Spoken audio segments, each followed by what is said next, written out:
ہم اس دنیا میں دو طرح کے لوگوں کو دیکھتے ہیں، ایک وہ جو ساری زندگی پیسے کے پیچھے بھاگتے رہتے ہیں اور دوسرے وہ جو اپنی جوانی میں ہی امیر بن جاتے ہیں۔ لیکن ایسا کیوں ہوتا ہے کہ کچھ لوگ تو ساری زندگی اپنی جوانی سے لے کر اپنی قبر کی دیواروں تک پیسے سے محروم رہتے ہیں، اور کچھ لوگ اپنی جوانی کے چند سال محنت کر کے اپنی جوانی میں ہی کروڑوں میں کھیل رہے ہوتے ہیں، کیونکہ جوانی میں امیر ہونے والے لوگوں کے پاس کچھ ایسے ایسٹس ہوتے ہیں جن کی قیمت کروڑوں اور اربوں میں ہوتی ہے۔ اپنے انہی ایسٹس کی وجہ سے وہ لوگ امیر ہوتے ہیں۔ اس ویڈیو میں ہم ایسے ہی کچھ ایسٹس کے بارے میں جانیں گے جو آپ کو بھی ایک امیر انسان بنا سکتے ہیں۔ تو بغیر کسی دیر کے بڑھتے ہیں ایسٹ نمبر 1 کی طرف، بزنس۔ ہم میں سے اکثر لوگ جب امیر لوگوں کے ایسٹس دیکھتے ہیں تو حیران ہو جاتے ہیں کہ ایک انسان کیسے اتنے پیسے کما سکتا ہے، اور اتنی بڑی اماؤنٹ دیکھ کر لوگوں کے ذہن میں سب سے پہلے یہی خیال آتا ہے کہ یا تو یہ پیسہ اللیگل طور پر کمایا گیا ہے یا پھر لوگوں کو بے وقوف بنا کر ان سے یہ پیسہ لوٹا گیا ہے۔ لیکن یہ سوچ ہی ان کی کامیابی کی راہ میں سب سے بڑی رکاوٹ ہوتی ہے، جو انہیں ساری زندگی ایک غریب انسان بنا کر رکھتی ہے۔ کہ امیر لوگ تو ایسے کرپٹ انسان ہیں جنہوں نے ساری زندگی کسی کام کو ہاتھ ہی نہیں لگایا، صرف اور صرف کرپشن کی ہے۔ اس سوچ کی وجہ سے ہی وہ لوگ غریب رہتے ہیں۔ اس دنیا میں جتنے بھی کامیاب اور الٹرا رچ انسان ہیں، Elon Musk, Jeff Bezos, mark Zuckerberg, یہ سب صرف ایک ہی طریقے سے کامیاب ہوئے ہیں، اپنی محنت سے۔ کیونکہ ایک بزنس آئیڈیا کو آئیڈینٹیفائی کرنا، پھر اس کو کروڑوں کی ورتھ رکھنے والی انڈسٹری بنانا کوئی آسان کام نہیں ہے۔ ایک غریب اور الٹرا رچ انسان میں یہی فرق ہے کہ الٹرا رچ انسان اپنے بزنس کی شروعات میں دن رات محنت کرتا ہے، اور ایک غریب انسان جو پیسہ کمانے کے لیے ساری زندگی کام کرتا ہے۔ امیر انسان کے پاس اس کا بزنس ہوتا ہے اور ایسٹس ہوتے ہیں جو اس کو پیسہ کما کر دیتے ہیں، جبکہ امپلائی کی ساری زندگی ایک پے چیک کے گرد گھومتی ہے۔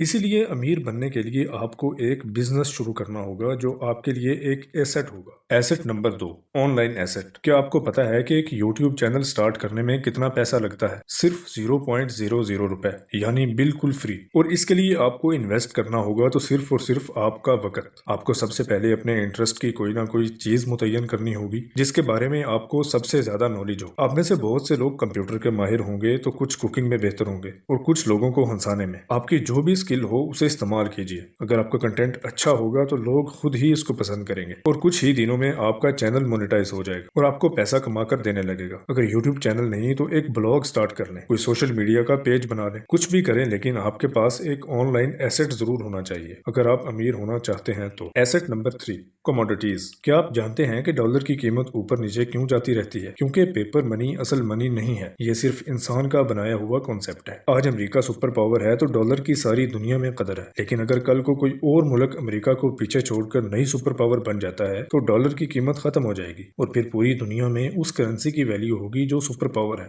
اس لیے ایسے حالات میں آپ کے کام آتے ہیں ایسے ایسٹس جن پر کسی سپر پاور کا اثر نہیں پڑتا اور نہ ہی ان پر مہنگائی کی مار پڑتی ہے، جیسا کہ گولڈ، سلور وغیرہ۔ سپر پاور چاہے امریکہ ہو، چائنا ہو یا رشیا ہو، یہ ایسٹس آپ کو ہمیشہ امیر رکھیں گے، بلکہ ان کی قیمت وقت کے ساتھ ساتھ اور بھی بڑھتی رہے گی اور یہ آپ کو اور بھی امیر بناتے چلے جائیں گے۔ Asset number 4، stocks. گولڈ اور سلور کے علاوہ اگر آپ ان ایسٹس میں بھی انویسٹ کرو گے تب بھی آپ کا پیسہ نہ صرف محفوظ رہے گا بلکہ اور بھی بڑھے گا، جیسے کہ گندم، چنا، چاول اور آئل وغیرہ۔ کیا آپ نے کبھی غور کیا ہے کہ جب گندم کا موسم ہوتا ہے تو اس وقت گندم کی قیمت کم ہوتی ہے، اور جب سردیوں کا موسم آتا ہے تو تب گندم کی قیمت آسمان چھو رہی ہوتی ہے؟ اگر آپ تب خرید کر اسے ایسٹس کے طور پر رکھ لیں تو وہی گندم آپ کو اور بھی پیسے کما کر دے گی۔ Asset number 5، time. آپ نے وہ فریز تو ضرور سنا ہوگا کہ ٹائم از منی، لیکن میں نہیں مانتا۔ ٹائم از گریٹر دین منی، کیونکہ پیسہ اگر ایک بار چلا گیا وہ تو واپس آ جاتا ہے، لیکن گیا ہوا وقت کبھی واپس نہیں آتا۔ پیسہ تو ایک گیم ہے، جتنا دماغ لڑاؤ گے اتنا زیادہ آئے گا، اور وقت چلا گیا تو کبھی واپس نہیں آئے گا۔ اب آپ میں سے اکثر لوگ جوان ہوں گے، آپ پر اتنی زیادہ ریسپانسبلٹیز نہیں ہوں گی۔ آپ کی اس عمر میں کسی کو کوئی فرق نہیں پڑتا کہ آپ کیا کھاتے ہو، پہنتے کیا ہو، غریب ہو یا امیر ہو، لیکن آنے والے وقت میں آپ کے کپڑوں کو، آپ کے جوتوں کو اور آپ کے سٹیٹس کو ہر کوئی دیکھے گا، اور اگر اس وقت آپ کے پاس کچھ نہ ہوا تو آپ کی کوئی عزت نہیں ہوگی۔ اس لیے اس ایج میں شو آف نہ کریں۔ آپ کے پاس لاکھوں کا آئی فون ہے، کسی کو کوئی فرق نہیں پڑتا، لیکن آنے والے 10 سالوں میں آپ کا جو سٹیٹس ہوگا اس سے فرق پڑے گا۔ یہ جوانی آپ کا سب سے بڑا ایسٹ ہے، اس لیے اس جوانی کو انویسٹ کیجیے، اپنے اس ایسٹ کو برباد مت کیجیے، کیونکہ اس ایسٹ پر ہی آپ کی کامیابی کی بنیاد رکھی جائے گی۔ اگر اس ویڈیو میں کچھ نیا حاصل ہوا ہے تو اس ویڈیو کو لائک کریں اور چینل کو سبسکرائب کریں مزید انفوٹینمنٹ ویڈیوز کے لیے۔ اس ویڈیو میں اتنا ہی، ملتے ہیں انشاءاللہ نیکسٹ ویڈیو میں، تب تک کے لیے اللہ حافظ۔